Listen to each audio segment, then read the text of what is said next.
So I always say what is scrutinized is that when you get scrutinized, first you get screwed and then you get sanitized. When we run listed companies, when the stock market is high, we get high about it, I think, saying that our business is getting valued so much. And when the stock market beats you down to death and we sulk, saying what are we going to do? In other words, we at times focus more on the markets and then try to evaluate our own business, whether are we doing well or not. I think Jeff Bezos says it's a very wrong thinking. The family does not see your idea and invest, they see a person and invest. Thirukkural also says the same thing, that don't get carried away by anything. Life moves on.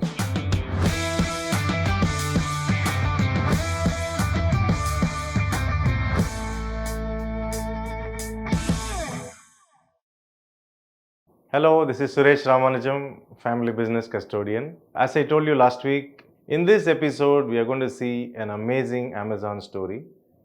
We took this content from a light-hearted interview done by David Rubinstein about 4-5 years ago. Though it's a very nice, light-hearted interview, it has deep insights for businessmen. You will thoroughly enjoy it. We have shared the link in the description. Please don't miss it. Please watch it. You will really love it. So as you all know, Amazon was started by Jeff Bezos. I think he started when he was about 30 years old. And today he is 59. In this 29-30 years, he has built such a large conglomerate. Just to share some numbers, as of FY22, I think it's about $555 billion company, having 300 million users, customers in more than 100 countries, having a market cap of $1.34 trillion. Is it not mind-boggling? Somebody built it over 30 years. So let me give you one more data to see how Amazon is built it. Amazon is among the top 5 companies which has crossed about $1 trillion market cap. You take Apple, which is around $2.72 trillion, which was started in the year 1976. And then you have Microsoft, which is around $2.34 trillion, is about 1975.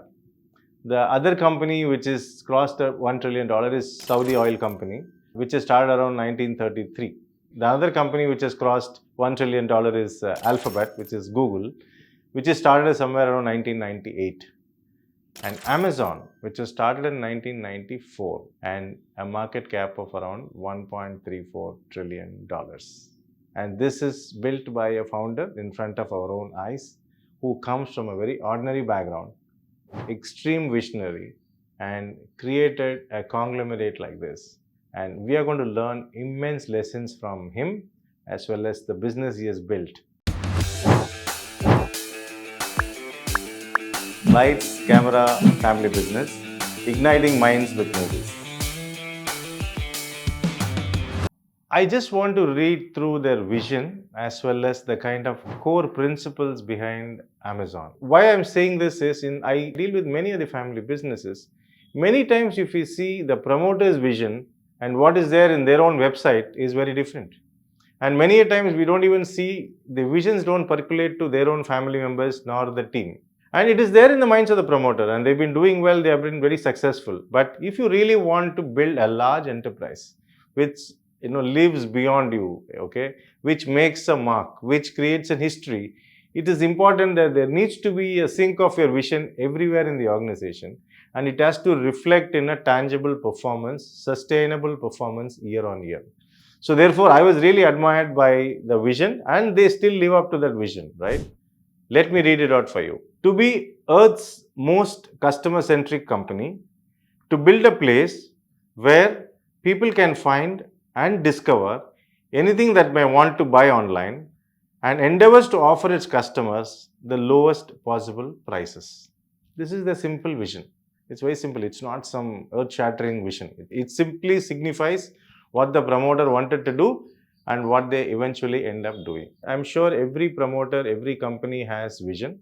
But all I'm trying to say is that I want you to go back and check the kind of vision you have in mind, the kind of vision you have in the website, the kind of vision you have which your family thinks, and the kind of vision you have which your employees think. Just see whether is there a sync.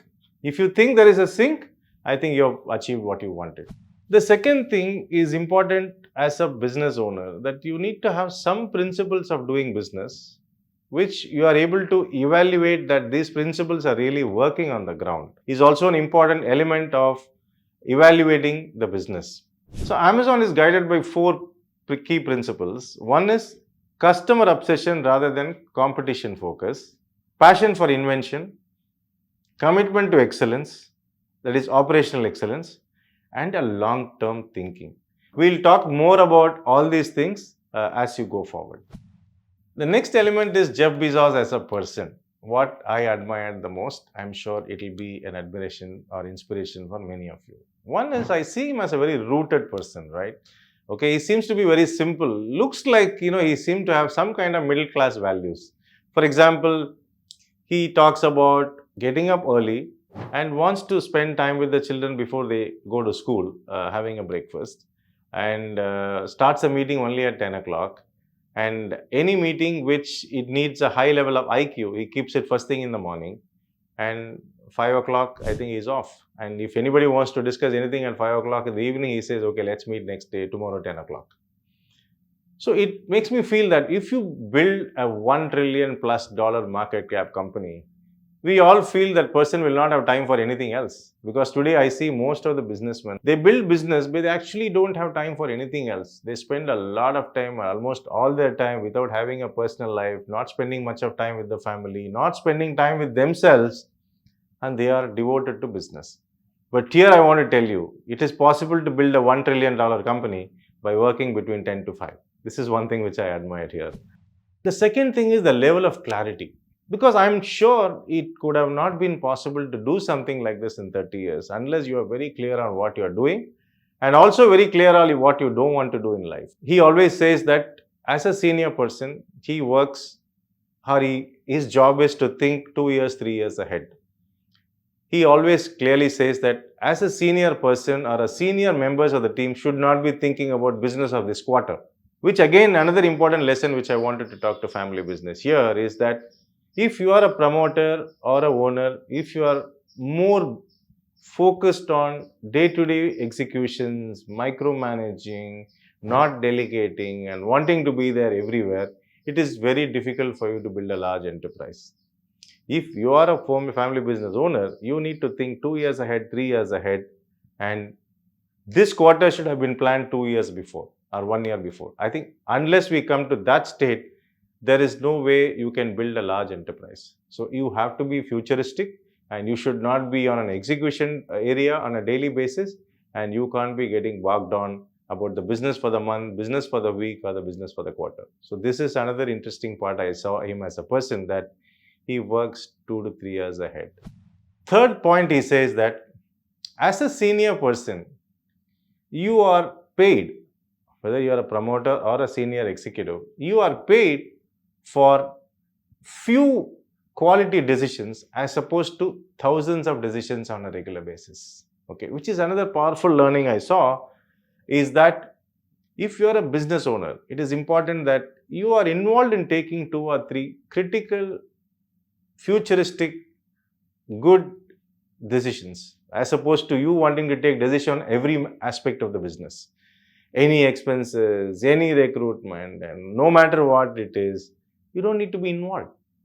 If you have an aspirations to build a large enterprise, if you have an aspirations to create an history, if you think that you want to be noticed, you want to be really adding value to lots of all the stakeholders, it is important that you are there to take very few quality decisions and not involved into thousands of day-to-day decisions. The fourth thing he was talking about for example, when you do e-commerce business spread across the world, I'm sure lots of defects, lots of customer complaints, lots of delivery issues are bound to happen, right? When it comes to problem solving, he says that find the real root causes and find the real root fixers, okay? Don't fix the effect, fix the cause. In his leadership style, the way he handles any scrutiny, because there are controversies at times from US governments or European governments or wherever. So when the interviewer asks him, how do you deal with this scrutiny and there are issues against you and all that, he says, boss, if there is a big corporation, if there is a big government, if there is an NGO, okay, you are bound to be under scrutiny, okay? But what is wrong in that? Scrutiny makes our life better going forward. So there's nothing wrong about being scrutinized. So I always say what is scrutinized is that when you get scrutinized, first you get screwed and then you get sanitized. Okay. See, in both these scenarios, as a person and as an organization, you become better. You become sane and you become compliant. So his attitude towards scrutiny is that, yes, I'm okay with it. He's not cribbing, oh my God, I've become big and governments are gunning, competitions are really killing me. All that feeling is not there. Yes, I would have also made mistakes. Let them scrutinize. I stand corrected and I become better. I think that's a nice attitude in my view. I always say there are four key pillars for any business family. One is the business and the family behind the business, the kind of personal wealth they need to create. And the fourth is legacy planning. In business, the way he was talking about his decision making is that he says he goes by instinct, intuition, or taste, okay, as opposed to data, okay.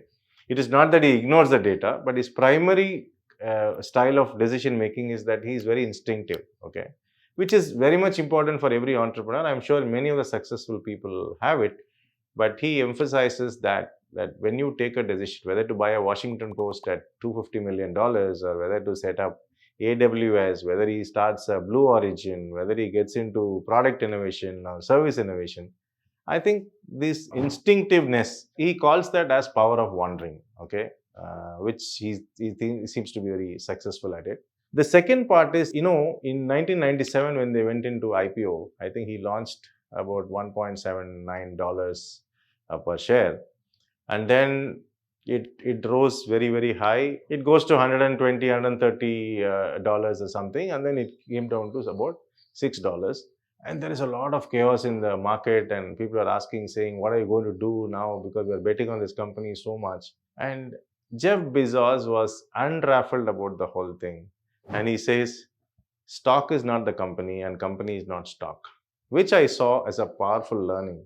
Because more often, we as family business owners, when we run listed companies, when the stock market is high, we get high about it, I think, saying that, our business is getting valued so much. And when the stock market beats you down to death, and we sulk, saying, what are we going to do?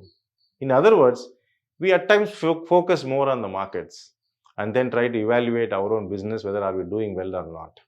I think Jeff Bezos says it's a very wrong thinking, because he says when the stock was down, my business was in order. He says my orders are executed on time, my customers are available, cash flows were there, things were improving, we are doing better than what we were doing earlier. So he said, just like the way he says that focus on the customer, not the competition, he says focus on the business, not the markets. With respect to family, I was more fascinated by the kind of values, the kind of attention he gives, the kind of respect he has for the family. He says that my family, my parents are my blessing, right? In fact, his initial investment for the business came from his mother, right? And he says it's a gift to have such families. He says my grandparents are my another set of parents, okay? And he always says that the family does not see your idea and invest, they see a person and invest. This is where I saw a good point to share, is that in a family business, there are multiple family members who work together, and or we create a new idea. So when a person takes that idea to that family, they don't see the idea so much. They see the person who is bringing the idea and his belief and the conviction on that idea. Therefore, everyone supports it. So, therefore, he says that family trusting you as a person is the most important thing, and that's the best gift has happened to him. So, which I saw as a very powerful learning, in the sense that there's no need to describe that my idea has failed, right? But if you think you have not done justice to that idea, family will always blame you, because they trusted you as a person and gave you the approval or the consent to do it or put capital on it. So, therefore, this interesting point is that family gives money to the person, not to the idea. So, when it comes to wealth, as a business owner, there are two kinds of wealth, right? One, the wealth available in the operating business you run, where the residual shareholding you have, which has immense value. The second wealth is the money which you unlocked at various points in time, or invested whatever the money you made over a period of time. So, Jeff Bezos seems to be investing this wealth into multiple parts. One, he invests into assets. He runs a venture capital fund called Bezos Expeditions, which is investing into interesting ideas. And one more part of his wealth, he invests in charities and philanthropies. So he wants to solve the problem of early education and homelessness.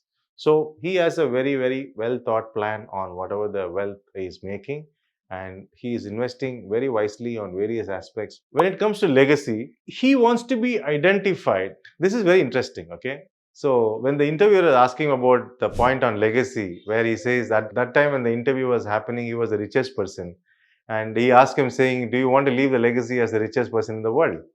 So for which Bezos says that no, I would really like to be identified as a great innovator, an entrepreneur, and a good father. That's the biggest legacy for me as opposed to being the richest person. So that really I like. The second or third legacy planning is one, his own philanthropic initiative is going to be the greatest legacy planning, where he is able to give early education and solving the problem of homelessness. And the third biggest legacy is Blue Origin. Okay, in addition to Amazon living beyond him and all that, Blue Origin, he says, is going to be another remarkable project, which is very, very long term thinking, and which is very futuristic, which is going to be taking a lots of billions of dollars as the investment into that. And that probably also can be a great legacy for Jeff Bezos. In fact, as far as Jeff Bezos is concerned, legacy is in a way he wants to be grateful for the past and wants to be responsible for the future, right? So, in that context, when Amazon was found, the infrastructures like UPS and FedEx and technology and all kinds of infrastructure only helped him to actually build a business like this. So he feels, I want to be taking responsibility for the future in terms of building the space infrastructure for people to use for generations to come. So that's what he says, that he was thankful about UPS and FedEx and so many other ecosystem being available to him for building Amazon. At the same time, he wants to be responsible for creating or colonizing the new planet or space. So that's what he says on legacy. So as we always end our show with a Thirukkural, here we go. Ulagam thazhiya thoppam, malardalum kumbalum illadarivu. So what does it mean is, embracing the world is good and knowledgeable. Furthermore, this knowledge should remain unaffected by external conditions. So what does this mean is that as a promoter, as an entrepreneur, or as a family business person, you are building this business, you are creating it bigger, and it goes through lots of ups and downs. When it goes high, don't glorify yourself too much, and when it goes down, don't victimize yourself too much, right? That is what Jeff Bezos says. Stock is not company, company is not stock. The caution is, see, in the pursuit of you creating an history, you go through so much of sacrifices and sufferings. That is in the pursuit of that vision. So the business failure is not the moral failure, which is what Thirukkural says in this, is that all this knowledge or embracing the world, all your success, or even a failure or a downfall that comes through the external world, you should be unraveled about it. Okay, that is what is also as knowledge. In one of the quote of Winston Churchill I saw is that he'll say, success is not final, failure is not fatal, it's the courage that counts. In fact, when in the interview, if Jeff Bezos is unhappy, it just takes 5 minutes for him to get back. Okay, which is a powerful quality for an entrepreneur, because you really need to motivate yourself to do that, because you are facing so many issues on a daily basis. There is nothing called eternal unhappiness and long suffering, nothing like that. Anything happens, just 5 minutes, you think through, move on in life, just stay energized as far as possible. So Thirukkural also says the same thing, that don't get carried away by anything. Life moves on. Put in your best foot forward. Ups and downs are common. Stay put, stay on the turf, stay happy. You will eventually make it. So thank you so much as always for your viewership and your encouragement. As I always request you, share, subscribe, comment. Okay, we need all your supports and we need all your encouragements to continue doing this more and more. Next episode, we are going to learn lessons from a reel, because we have spoken last few episodes of real stories and personalities. I think we'll get into a reel for a moment. So we are planning to do an interesting lessons to be shared from a successful Allu Arjun movie, Pushpa. Stay tuned.